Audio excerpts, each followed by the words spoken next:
The sky was heavy that day. The wind whispered across the land of Israel as if creation itself knew something divine was about to happen. Elijah, the prophet of fire, the man who called down flames from heaven, walked the dusty road for the last time. Beside him was Elisha, his loyal student. 4 years, Elisha had seen his master defy kings, command nature, and reveal God's power to a stubborn nation. But today felt different. The air was still, almost sacred. Elijah turned to Elisha and said, "Stay here, the Lord has sent me to Bethel." But Elisha refused, saying, "As surely as the Lord lives and as you live, I will not leave you." They journeyed on together, from Gilgal to Bethel, from Bethel to Jericho, and finally toward the Jordan River. 50 prophets followed at a distance, sensing that heaven was preparing for something extraordinary.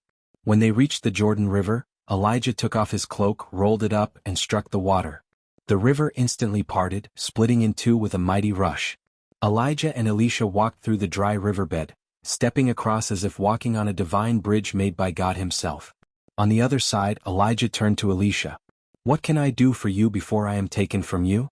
Elisha's voice trembled. "Let me inherit a double portion of your spirit." Elijah replied, "You have asked a difficult thing.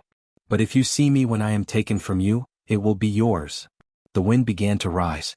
The sky darkened. Clouds twisted as thunder rumbled from the heavens. Then, in a flash of divine power, a chariot of fire drawn by horses of flame appeared in the sky. The earth shook beneath their feet. The fiery chariot descended, blazing with light and glory. Elisha fell to his knees as the chariot swept between them, separating him from his master. And in that instant, Elijah was lifted into heaven, rising higher and higher until he vanished into the whirlwind of fire. Elisha cried out, my father, the chariots and horsemen of Israel." Then silence. The light faded. Before him on the ground lay Elijah's cloak, the mantle of a prophet. Elisha picked it up with trembling hands and held it close to his heart. He walked back to the Jordan River, holding the cloak firmly. Standing at the water's edge, he struck the river and cried out, "Where now is the Lord, the God of Elijah?" At once, the waters parted, proof that God's power still remained with his servant.